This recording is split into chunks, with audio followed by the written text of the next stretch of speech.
할렐루야. 우리 옆에 있는 분들과 한번 인사하겠습니다. 오늘도 잘 오셨습니다. 오늘도 잘 오셨습니다. 네. 네, 우리 오늘 주와 처음 나왔는데 잘 나왔습니다. 네. 네. 또 우리 귀한 친구들, 또 우리 형제 자매님도 오셨는데요. 하나님께서 여러분에게 또 귀한 음성을 들려주셔서 여러분의 삶의 자리에서 나아갈 길을 발견하는 귀한 은혜의 시간 될 줄로 믿습니다. 아멘. 네, 오늘은 11장부터 14장까지의 말씀을 함께 살펴보고 나누어 보려고 합니다. 여러분 혹시 어제 나눴던 말씀 좀 기억에 나십니까? 어제? 네. 어제 좀 중요한 단어들 몇 가지가 있었는데 어떤 게 있었죠? 기억나시는 거? 동행. 맞아요. 준행.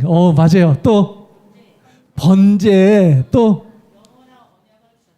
영원한 언약을 주셨다. 족보. 와. 네, 너무 중요한 얘기. 네, 이게 모범생들이 많아지고 있습니다. 네, 하나님께서 주셨던 말씀이 여러분의 마음에 새겨지고 또 기억에 남아서 여러분의 삶을 살아갈 때 또 귀한 방향을 정할 때 여러분에게 큰 힘이 될 수 있었으면 좋겠습니다. 오늘은요, 그 다음 이야기를 하려고 합니다. 어제 마지막에 나왔던 사람 이름이 있다면 누구였죠? 마지막에 10장 끝에 누가 나왔죠? 셈의 족보 이야기 나오면서 노아가 살았던 시대에 대한 이야기를 하고 끝맺음을 했습니다. 그리고 오늘은 11장 바로 그 노아와 관련된 사건을 구체적으로 다루는 이야기가 오늘의 내용의 시작이라고 할 수 있겠습니다. 그래서 오늘의 이야기를 살펴볼 텐데요. 오늘 이야기는 어떻게 보면 노아를부터 시작을 해서 노아의 후손, 그리고 그 후손으로 이어지는 아브람, 그리고 그 아브람이 축복의 통로로서 또 어떻게 살아가게 되는지, 이제 4대 족장의 첫 번째 족장 아브라함의 이야기가 오늘 본문 말씀에서 시작된다고 할 수 있겠습니다. 자, 여러분, 노아 때 하나님께서 이 땅 가운데 죄악이 많아서 뭐로 심판하셨다 그랬죠? 물, 맞아요. 40일, 40주야로 비가 내리고 그것으로 인해서 많은 사람들이 물에 잠기게 되면서 누구만 살아남았다 그랬죠? 노아와 가족들. 그래서 8명, 노아의 아내, 또 셈, 함, 야벳의 아내들, 이렇게 해서 8명이 이제 그 방주에서 타서 나와서 하나님께 예배하고 제사하면서 하나님께서 새로운 시작을 노아와 함께 하신다는 것을 보여주셨죠. 그리고 나서 그 뒤에 이제 족보가 시작되면서 어제의 말씀이 끝났고, 오늘은 그 족보의 끝에 있는 내용을 중심으로 해서 노아 때에 있었던 이 사건을 조금 더 깊이 있게 설명하면서 그 뒤에 이어졌던 나라들, 쉽게 말하면 후손들은 어떤 결과와 어떤 영향을 미치게 되었는지를 좀 더 살펴보는 이야기다. 그렇게 볼 수 있겠습니다. 노아의 족보가 10장에서 잘 정리되고요. 11장 1절에 가보시면 온 땅의 언어가 하나요, 말이 하나였다, 이렇게 이야기합니다. 그러니까 하나님께서 노아의 방주 이후에 한 민족이 되어서 새로운 출발을 하게 해주셨다. 자, 여기서부터는요, 새로운 시작이기 때문에 이제 0점에서 다시 시작하는 거구나, 이렇게 볼 수 있어요. 그런데 다시 시작되는 그들의 역사 안에 어떤 모습이 나타나는가? 그게 바로 4절 말씀이에요. 우리 4절 말씀 같이 한번 읽어보면 좋겠는데요. 11장 4절 말씀 같이 한번 읽겠습니다. 시작. 또 말하되 자 성읍과 탑을 건설하여 그 탑 꼭대기를 하늘에 닿게 하여 우리 이름을 내고 온 지면에 흩어짐을 면하자 하였더니. 아멘. 자, 그 땅 가운데서 많은 사람들이, 후손들이 자라나면서 어떤 일들이 있었는가 보니까 4절에 성읍과 탑을 건설하여 그 탑 꼭대기를 하늘에 닿게 하여서 우리의 이름을 내고 지면에서 흩어짐을 면하자. 여러분 이게 무슨 의미일까요? 사람들이 하나님과 같이 되고자 하는 마음들이 표현되어지기 시작했다. 인간의 교만함이 하늘에 다 가게 되었다. 결국 하나님과 같은 존재가 되려고 했던 인간의 욕망과 욕구들이 이 땅 가운데서 넘쳐나게 되었다. 그러니까 결국 죄의 결과가 교만이고 하나님같이 되고자 하는 거라 그랬잖아요. 여기서 그렇게 되었다는 거예요. 노아를 통해서 새로운 시작을 하나님께서 두 번째 기회를 주셨는데 그 기회를 다시 하나님을 대적하는 모습으로 사람들이 자기의 이름을 내고 흩어짐을 면하고자 하는 방식으로 나타나게 되었다. 그러니까 하나님께서 그것을 지켜보시다가 가만히 둘 수가 없으셨어요. 그래서 8절 9절입니다. 8절 9절 말씀 우리 같이 한번 읽어보면 좋겠는데요. 함께 읽겠습니다. 시작. 여호와께서 거기서 그들을 온 지면에 흩으셨으므로 그들이 그 도시를 건설하기를 그쳤더라. 그러므로 그 이름을 바벨이라 하니 이는 여호와께서 거기서 온 땅의 언어를 혼잡하게 하셨음이니라. 여호와께서 거기서 그들을 온 지면에 흩으셨더라. 아멘. 인간의 교만함이 바벨탑을 지어서 하나님께 닿게 하게 하려고 했다면 하나님은 그것을 뒤집어 버리신 거예요. 높아지려고 했던 사람들을 낮추시는 거예요. 그러면서 주셨던 게 뭐냐? 바벨이라는 걸로 나타나요.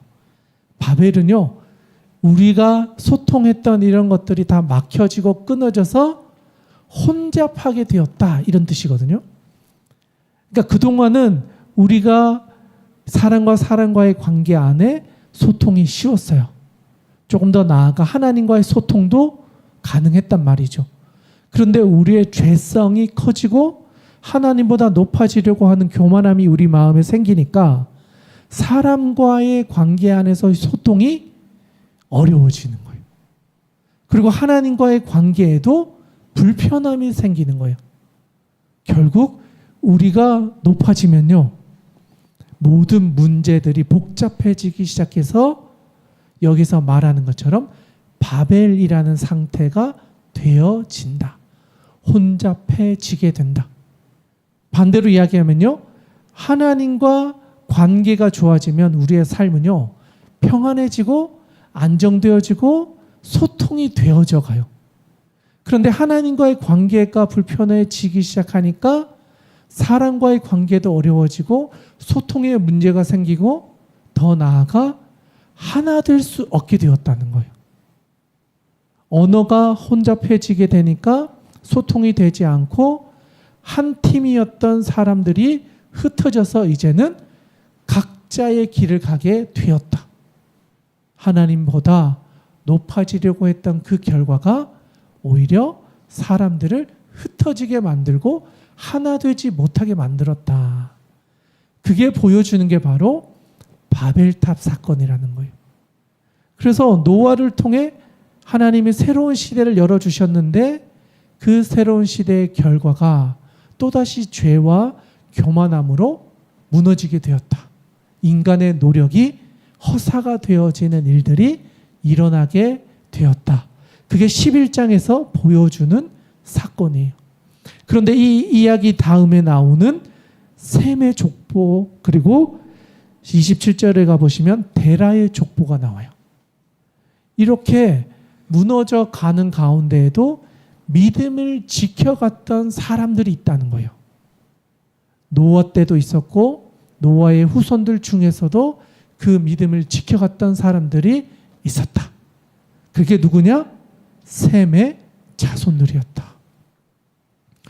그래서 보면요, 셈의 자손들이 쭉 나와요. 10절부터 26절까지 보면 셈, 아르박삿, 셀라, 에벨, 벨렉, 루, 스룩, 나홀, 데라 라고 하는 사람들의 대를 이어서 하나님의 구원의 계획이 이어져 가는 믿음의 자녀들의 명단이 등장해요. 그리고 마지막에 등장하는 사람이 24절, 25절에 가보시면 데라라고 하는 사람이 등장합니다. 그리고 26절입니다. 우리 같이 한번 읽어보겠습니다. 26절 시작. 데라는 70세에 아브람과 나홀과 하란을 낳았더라. 아멘. 자, 여기서 우리에게 익숙한 사람의 이름이 등장하죠. 누가 등장합니까? 아브람이죠. 우리는 아브라함이라고 알고 있는데 여기는 아브람이라고 나오죠. 왜냐하면 나중에 가면 아브람이 아브라함이라는 이름으로 바뀌는 때가 등장해요. 그 전까지는요, 아브람이라는 이름으로 시작이 되어집니다. 그리고 이름을 바꾼다는 건요, 그 사람의 삶의 변화가 생겼다는 것을 의미하거든요. 추후에 아브라함으로 변화되는 과정에서 그 이름에 대한 거는 또 한번 같이 살펴보도록 하겠습니다. 여기서는 어쨌든 아브람이라는 이름으로 등장하게 됩니다. 그래서 보니까요, 셈 족속의 후손으로서 데라가 있었고 데라의 아들 중에 아브람, 나홀, 하란이라고 하는 세 자녀가 있었음을 보게 됩니다. 그런데요, 그 뒤에 있는 내용을 이렇게 살펴보니까 27절에 가보시면 데라의 족보는 이러하니라. 데라는 아브람과 나홀과 하란을 낳고 하란은 롯을 낳았대요.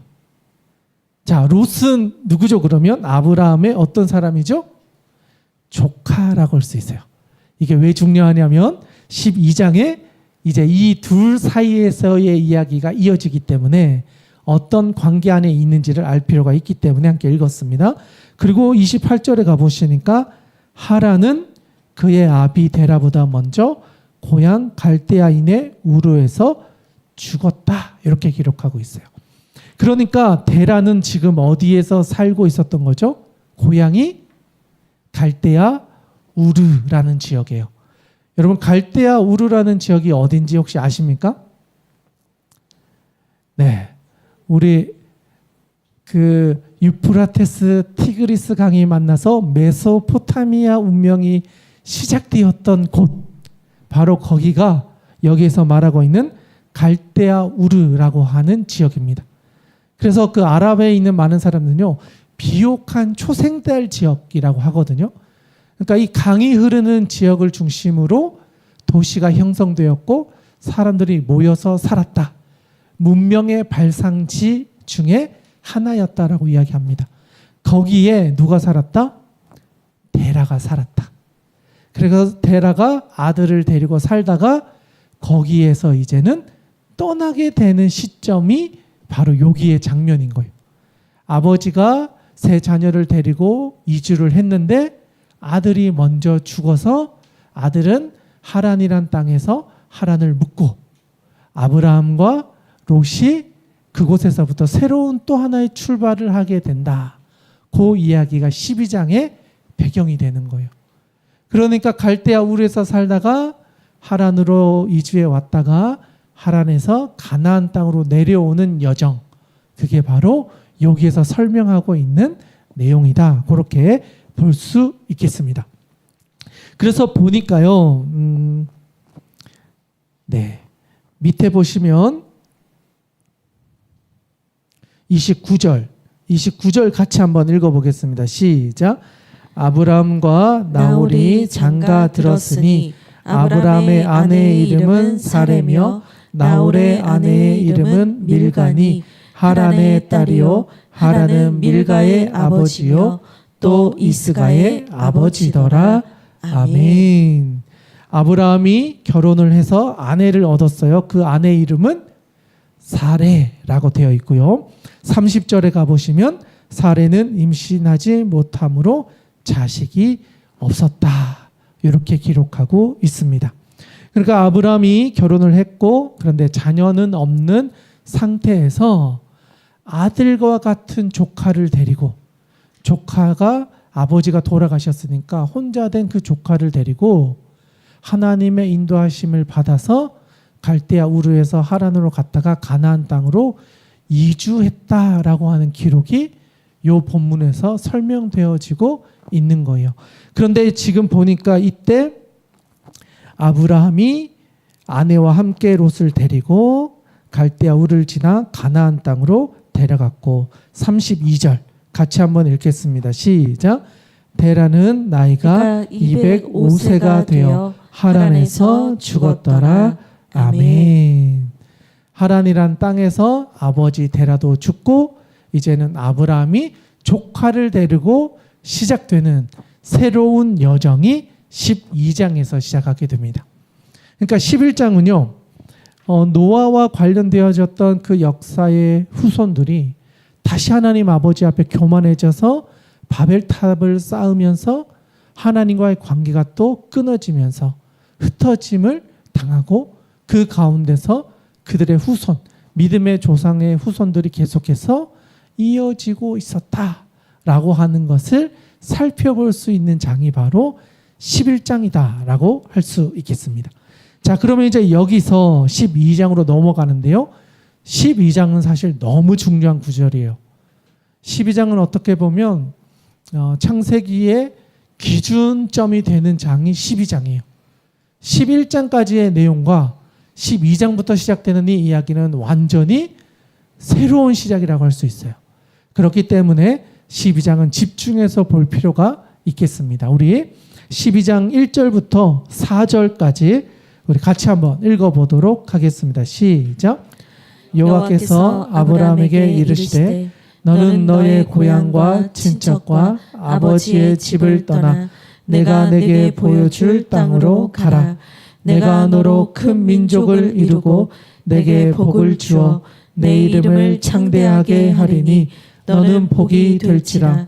너를 축복하는 자에게는 내가 복을 내리고 너를 저주하는 자에게는 내가 저주하리니 땅의 모든 족속이 너로 말미암아 복을 얻을 것이라 하신지라. 이에 아브라함이 여호와의 말씀을 따라갔고 롯도 그와 함께 갔으며 아브라함이 하란을 떠날 때에 75세였더라. 아멘. 11장 마지막에 데라가 죽었다라고 하면서 마무리가 되고 12장이 시작됩니다. 그리고 12장 1절에 가보니까요.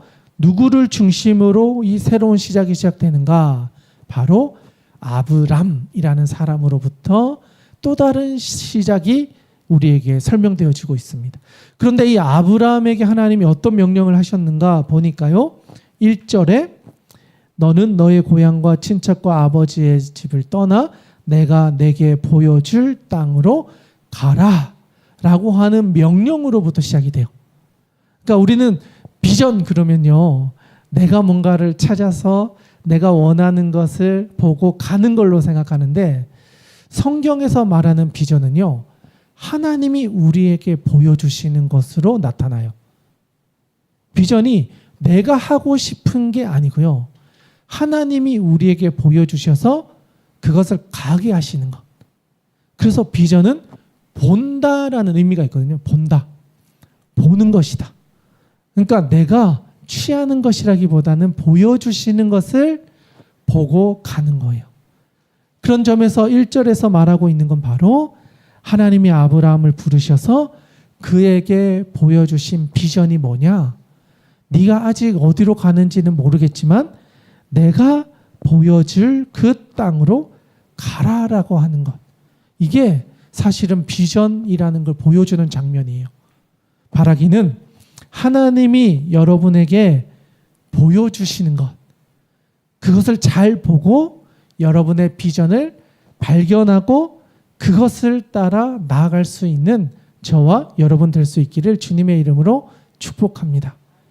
비전은 하나님이 주시는 거다. 특별히 하나님이 보여주시는 거다. 그리고 보여주시니까요. 그걸 따라가게 되는 거예요. 우리가 그것을 봤기 때문에 그것을 쫓아갈 수 있게 된다는 거예요. 그리고 구체적으로 보여주시는 것이 어떤 것인지를 2절부터 설명하고 있어요. 2절에 보니까 내가 너로 큰 민족을 이루고 내게 복을 주어 내 이름을 창대하게 하리니 너는 복이 될지라. 크게 네 가지를 이야기하고 있는데 첫 번째는요. 내가 너로 큰 민족을 이루게 할 것이다. 두 번째로는 내가 내게 복을 줄 것이다. 세 번째로는 너의 이름을 창대하게 할 것이다. 네 번째, 너는 복이 될 것이다. 좀 정리하면요. 너 존재 자체가 복의 근원이 될 거야 라는 거예요.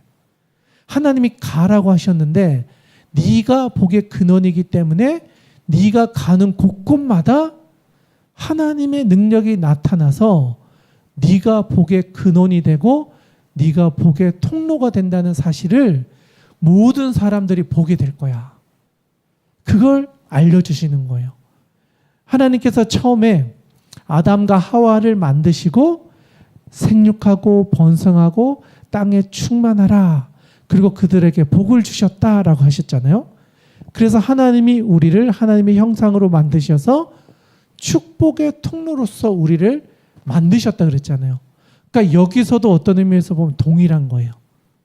새로운 시작인데 그 시작 앞에 서 있는 아브라함 한 개인에게 하나님이 내가 너와 함께함으로 네가 축복의 통로가 되어 네가 가는 곳곳마다 하나님의 은혜를 흘려보내는 통로가 될 거야. 네가 복의 근원이 될 거야. 그 이야기를 아브라함에게 들려주셨다는 거예요.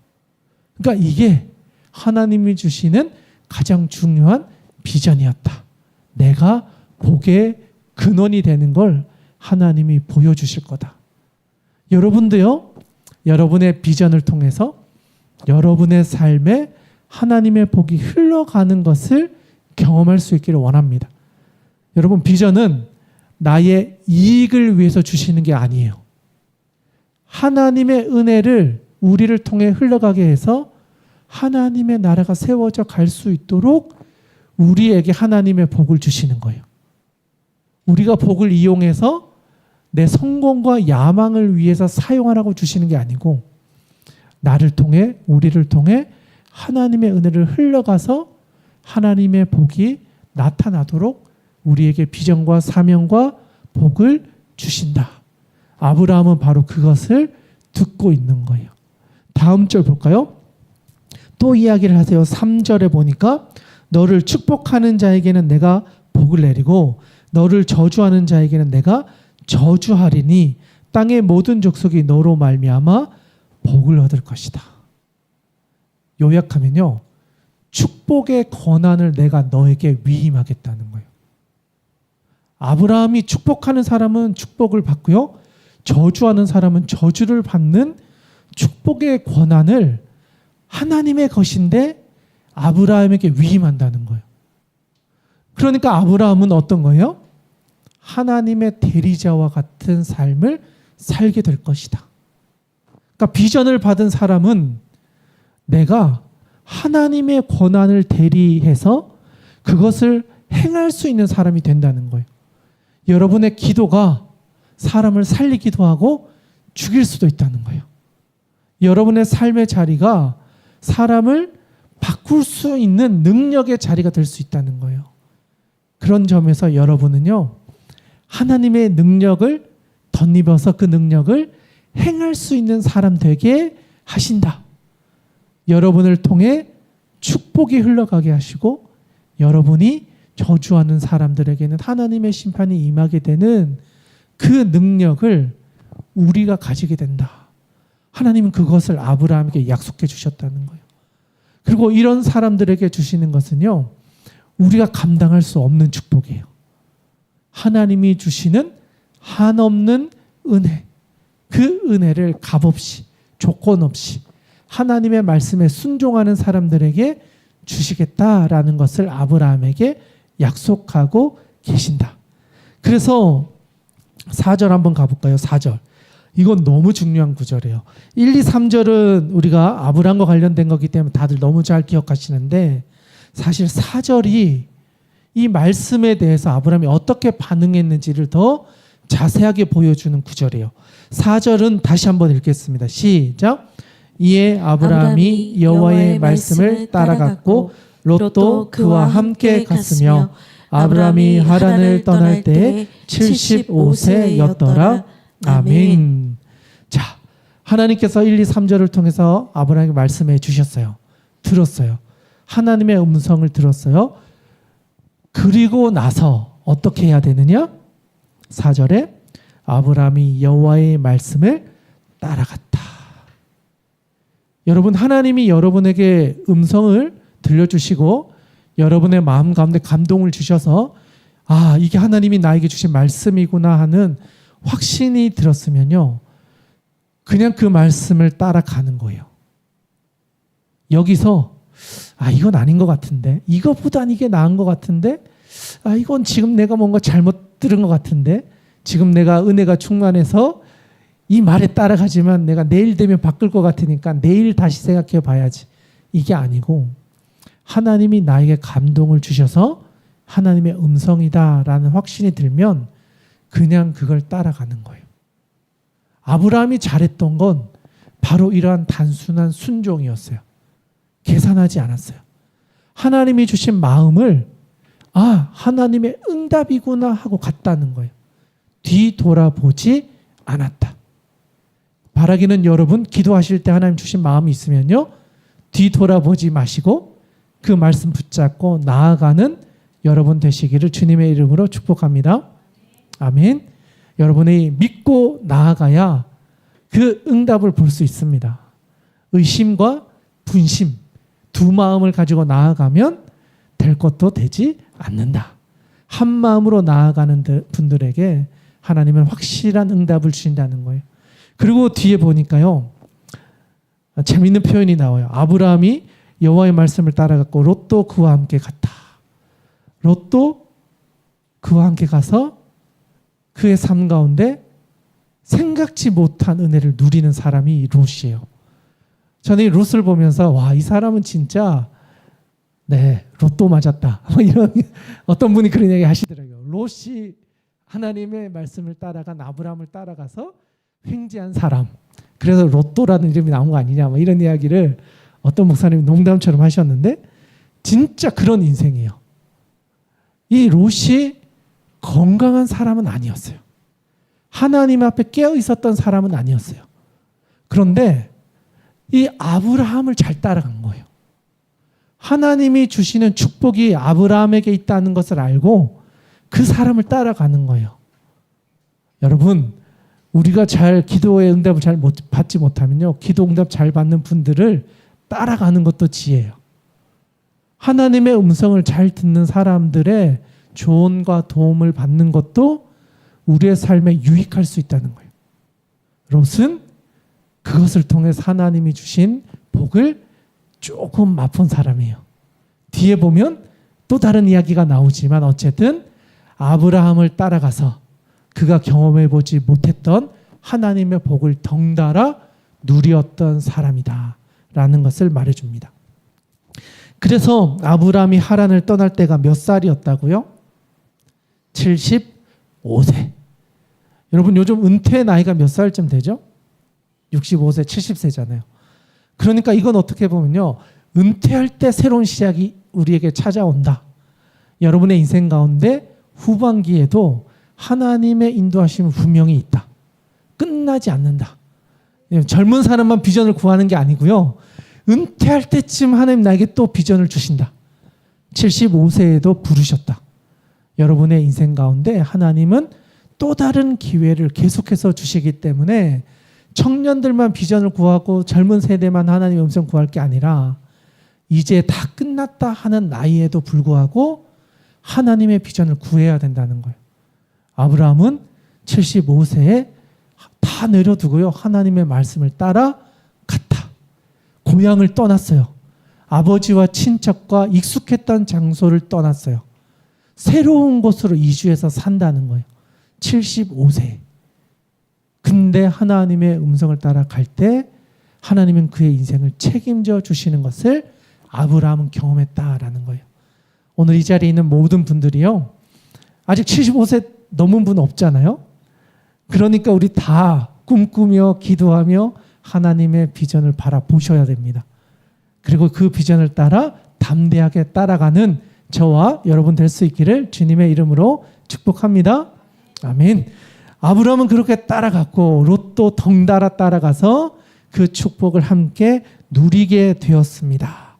그런데 여러분, 하나님의 복이 임하자 제일 먼저 경험하게 되는 게 뭐냐면 진짜 하나님을 따라가고 있는지를 점검하는 도전들이 바로 쫓아와요. 말씀을 따라갔다. 그러면 모든 게 해결될 것 같은데요. 따라가자마자 시작되는 도전들이 있었어요. 첫 번째 도전이 뭐였냐? 기근이라는 거였어요. 기근. 여러분, 말씀을 따라 하나님의 음성을 따라가면 뭔가 잘 될 것 같잖아요. 그런데 그 과정은 쉽지 않다는 거예요. 그들이 경험했던 첫 번째 기근 12장 10절입니다. 같이 한번 읽겠습니다. 시작. 그 땅에 기근이 들었으므로 아브라함이 애굽에 거류하려고 그리로 내려갔으니 이는 그 땅에 기근이 심하였음이니라. 아멘. 하나님의 말씀을 따라갔다라고 이야기해요. 그런데 사실 그때까지만 해도요, 아브라함과 롯은 큰 민족을 이룰 어떤 조건도 가지고 있지 못한 조그마한 가족이었어요. 그런 상황에서 기근을 만났기 때문에 사실은 아브라함의 가족이 죽느냐 사느냐의 문제가 이 기근에 달려 있었어요. 흉년이에요. 먹을 게 없어요. 그래서 이들이 선택했던 방법은 뭐냐? 음식이 풍부한 애굽으로 내려가자. 여기서 인간적인 지혜를 따라 그들의 앞길을 갔다고 이야기하는 거예요. 그래서 실제로 내려가는데 내려가다가 어떤 생각이 드냐? 애굽으로 가면 아내가 너무 예뻤기 때문에 위험한 일들이 생길 수 있으니 너를 아내라고 부르지 않고 누이라고 부르겠다라고 하면서 인간적인 길들을 찾아서 떠났어요. 그래서 애굽에 도착했더니 진짜 그 소문이 나서 바로가 그 아내를 자기의 왕비로 삼으려고 데려가 버리는 일들을 당해요. 사실은 그래서 수치를 당하고 아브라함의 가족이 멸망당할 것 같았는데 하나님이 그 인간의 계획을 오히려 엎으셔가지고 그 가족을 긍휼이 있게 긍휼을 경험하게 만드세요. 오히려 그 수치를 당했기 때문에 그것을 갚아주기 위해서 음식도 주고요, 종도 주고요, 가축도 줘서 이 기근을 넘어갈 수 있는 모든 것을 얻는 기회를 만들게 돼요. 인간적인 방법으로는 기근의 문제, 나의 결핍의 문제를 해결하기 위해 애굽으로 내려갔는데 오히려 하나님은 인간적인 방법을 사용하셔서 오히려 하나님의 구원의 계획을 더 분명하게 보게 하셨어요. 그래서 마지막 절 한번 가볼까요? 네, 20절입니다. 20절. 네, 16절, 20절 이렇게 한번 읽어볼게요. 시작. 이에 바로가 그로 말미암아 아브라함을 후대함으로 아브라함이 양과 소와 노비와 암수 나귀와 낙타를 얻었더라. 20절입니다. 바로가 사람들에게 그의 일을 명하매 그들이 그와 함께 그의 아내와 그의 모든 소유를 내보내었더라. 아멘. 첫 번째 도전, 기근, 결핍을 경험했을 때 아브라함은 자기의 지혜를 따라 그것을 피해 가려고 했지만 오히려 더 불안한 결정과 좋지 않은 상황으로, 최악의 상황으로 내몰려지게 되었습니다. 그런데 하나님은 그 과정 가운데서 오히려 결핍의 문제를 해결해서 오히려 살아갈 수 있는 모든 토대를 가질 수 있게 하나님이 그들의 발걸음을 바꾸셔서 구원을 경험하게 하셨다는 거예요. 그래서 이 기근의 문제를 넘어가게 하셨다. 그리고 두 번째 도전이 찾아옵니다. 13장입니다. 우리 13장 한번 읽어보면 좋겠는데 10절 11절 같이 한번 읽겠습니다. 시작. 이에 롯이 눈을 들어 요단 지역을 바라본 즉 소알까지 온 땅에 물이 넉넉하니 여호와께서 소돔과 고모라를 멸하시기 전이었으므로 여호와의 동산 같고 애굽 땅과 같았더라. 그러므로 롯이 요단 온 지역을 택하고 동으로 옮기니 그들이 서로 떠난지라. 아멘. 첫 번째 도전이 기근, 결핍이라 그랬잖아요. 두 번째 도전은 뭐였냐면 부요함이었어요. 풍부해지는 거예요. 없을 때는 없기 때문에 풍부한 곳으로 가서 우리의 기근을 해결하려고 인간적인 지혜로 애굽을 갔잖아요. 두 번째로는요, 풍부해졌어요. 소도 많아지고 나귀도 많아졌어요. 먹고 살만해졌어요. 그러니까 어떤 일이 생기냐? 가족끼리 싸우는 거예요. 아브라함과 롯이 배고파 죽을 때는 같이 어떻게든 살려고 그 길을 나섰는데 이제 먹을 게 많아지니까요. 서로 싸우는 거예요. 재산 때문에. 너의 재산도 많아지고 나의 재산도 많아지니 우리 같이 살 수 없으니까 이제 분가합시다. 각자 길을 갑시다. 이렇게 이야기하는 거예요. 근데 이때 아브라함이 어떻게 결정하냐면 사실 아브라함이 먼저 결정할 수 있잖아요. 좋은 곳을 갈 수 있잖아요. 그런데 내가 결정하는 게 아니라 롯에게 우선권을 줘버려요. 네가 보기에 좋은 땅에 가면 나는 거기에 반대쪽으로 가겠다. 그래서 조카에게 먼저 우선권을 줘버린다는 거예요. 여러분 이게 참 특이한 거예요. 사실 그 시대에요. 아브라함이 가장의 역할을 하고 있었고 롯은 조카잖아요. 사실 가라 그러면 가야 되고 안 줘도 뭐라고 할 수 없는 상황이에요. 그런데 아브라함이 우선권을 넘겨주었다. 그러면 조카 입장에서는요. 그래도 삼촌 이거 제가 어떻게 먼저 하겠습니까? 삼촌이 먼저 결정하세요 하고 사실은 돌려드려야 되잖아요. 우선권을. 그런데 이 롯은요. 배웅망덕해요. 눈에 딱 보고 좋다 싶은 것을 먼저 점 찍어버려요. 그래서 어디를 찍어요? 요단 동편에 있는 땅을 점 찍어버려요. 그리고 거기 뒤에 보면요. 그 땅을 어떻게 보았냐. 10절에 보면요. 여호와의 동산 같고 애굽 땅 같았다라는 거예요. 애굽을 갔다 왔잖아요. 그러니까 애굽은 풍요로운 도시라는 걸 알고 있는 거예요. 눈에 보기에 풍요로운 도시가 요단 동편에 있다. 애굽이다. 나는 저기 가겠다. 애굽이 그의 삶의 기준이었다는 거예요. 나의 풍요로움과 나의 부를 유지하고 따라갈 방향이 애굽에 있었던 거예요. 그러니까 삼촌도 보이지 않는 거예요. 내 성공을 위해서라면 삼촌도 버리고 이 요단강 건너가서 내가 저기에서 부자로 살겠다. 애굽과 같은 곳에서 살겠다 하고 떠나버렸다는 거예요. 자기가 보기에 좋아 보이는 것을 선택했다. 사실은 지금까지는요. 아브라함 때문에 그 복을 덩달아 누리며 거부가 된 거예요. 그런데 분가하고 나가서 자기가 보기 좋은 땅으로 가는 순간부터 롯은요. 망해가는 길을 가게 돼요. 근데 아브라함은요. 좋은 땅으로 보내줬잖아요. 척박한 땅으로 간 거예요. 사실은. 살기 쉽지 않은 곳으로 갔단 말이에요. 그런데 기가 막힌 게 뭐냐면 이 땅이 하나님이 점찍어 놓은 땅이었다는 거예요. 그래서 하나님이 보여주시는 거예요. 우리 같이 한번 읽어보면 좋겠는데 14절 15절입니다. 우리 13장 14절 15절 같이 읽겠습니다. 시작. 롯이 아브라함을 떠난 후에 여호와께서 아브라함에게 이르시되 너는 눈을 들어 너 있는 곳에서 북쪽과 남쪽 그리고 동쪽과 서쪽을 바라보라. 보이는 땅을 내가 너와 내 자손에게 주리니 영원히 이르리라. 아멘.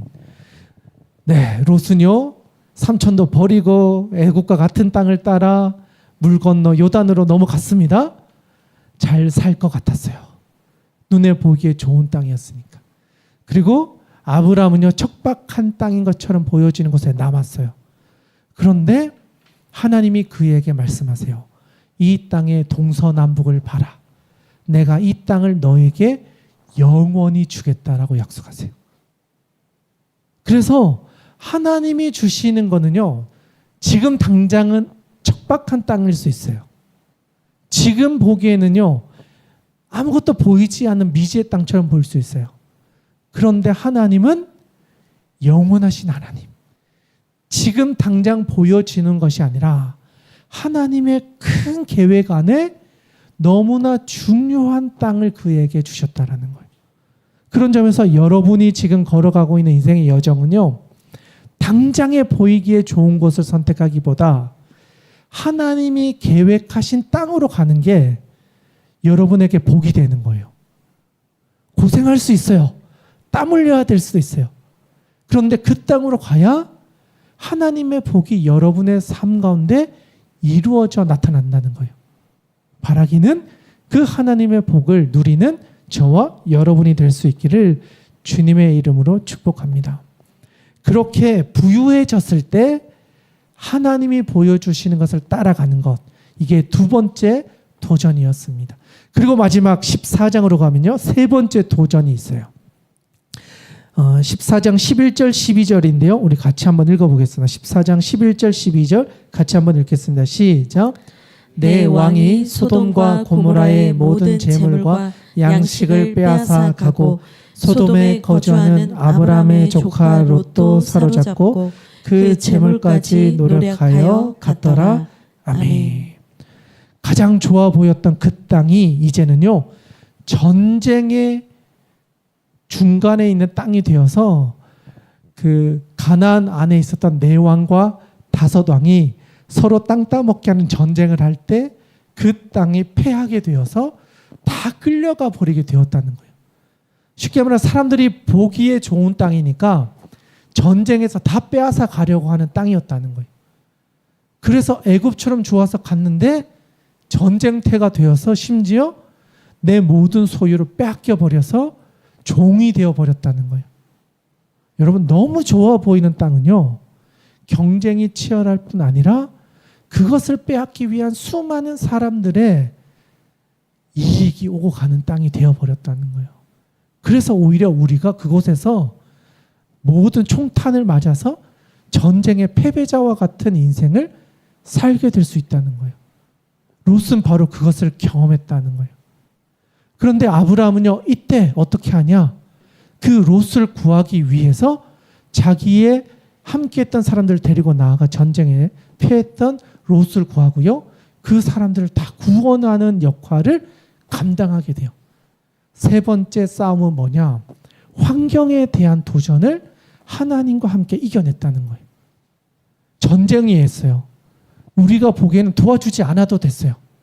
내 일이 아니었어요. 조카가 분가해서 자기 멋대로 가서 애굽처럼 난 승리하겠다, 잘 살겠다고 나간 거기 때문에 사실은 도와주지 않아도 됐단 말이죠. 그런데 아브라함은요, 도와줘요.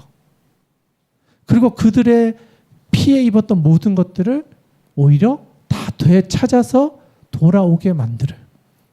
그러니까 12장에 이야기했던 네가 저주하는 자에게 내가 저주하고 네가 축복하는 자에게 내가 축복하겠다라고 하는 하나님의 축복이 이때 다 일어나는 거예요. 기근으로 인하여 먹을 게 없었을 때 하나님이 그들을 구원해 주셔서 다 채워주셨고, 그들이 풍족해서 갈라졌을 때 하나님이 그 땅을 보게 하셔서 하나님이 주신 복의 땅으로 그의 걸음을 인도해 주셨고, 네가 축복하고 또는 저주하는 자에게 하나님의 복이 임하거나 저주가 임하게 되는 축복의 권한을 아브라함이 사용하게 되었다는 거예요. 그러니까 아브라함이 12장에서 하나님께서 주시는 권한을 얻고 그것을 다 배워가는 거예요. 삶의 자리에서. 여러분도 여러분의 삶의 자리에서요, 궁핍할 때, 부요할 때, 환경이 나를 힘들게 만들 때 하나님이 주시는 권한을 사용하여서 그것을 이겨내서 여러분이 가는 곳이 축복의 땅이 되고 승리의 땅이 되고 여러분이 복의 근원 된다는 그 사실을 경험하는 그런 믿음의 사람이 될 수 있기를 주님의 이름으로 축복합니다. 아멘. 우리 마지막 18, 19, 20절 읽고 오늘의 말씀을 마무리하도록 하겠습니다. 18, 19, 20절 같이 한번 읽겠습니다. 시작. 살렘 왕 멜기세덱이 떡과 포도주를 가지고 나왔으니 그는 지극히 높으신 하나님의 제사장이었더라. 그가 아브라함에게 축복하여 이르되 천지의 주제이시오 지극히 높으신 하나님이여 아브라함에게 복을 주옵소서.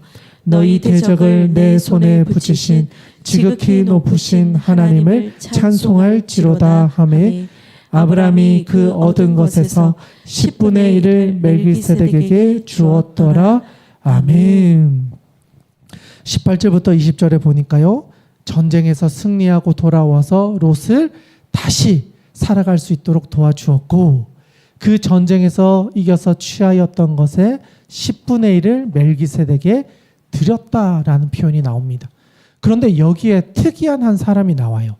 멜기세덱이라는 사람이에요. 그런데 어떻게 설명하냐면 그는 어떤 사람이었냐면 하나님의 제사장이었다. 그러니까 쉽게 말하면 하나님께서 세우신 목회자였다. 그 목회자가 아브라함의 여정을 보며 이 사람이야말로 하나님의 복이 함께하는 사람이다. 하나님의 복이 그의 인생 가운데 나타나고 있다. 하나님 영광 받아 주십시오라고 하며 아브라함의 길을 축복해 주었다. 그리고 그 축복을 받은 아브라함이 이 모든 것의 주인이 하나님이심을 인정하며 고백하며 자신의 소유의 10분의 1, 전쟁에서 얻은 10분의 1을 하나님께 드렸다. 그래서 하나님의 복의 근원이 된 아브라함이 이 복이 나의 것이 아니라 하나님이 나에게 주신 것임을 고백했다. 그것을 말해주는 거예요. 여러분의 인생 가운데 기근을 만날 때 또는 풍족할 때 환경이 여러분을 혼란스럽게 만들 때 하나님의 말씀을 따라가서 승리할 뿐 아니라 이것이 하나님이 주신 것임을 잊지 않고 살아가라.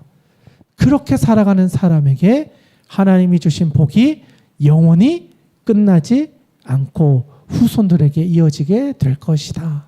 하나님은 그것을 우리에게 알게 해 주셨습니다. 바라기는 오늘 이 자리에 있는 여러분들에게도요. 믿음의 여정을 걸어가실 때 하나님과 함께 걸어가실 수 있기를 바랍니다.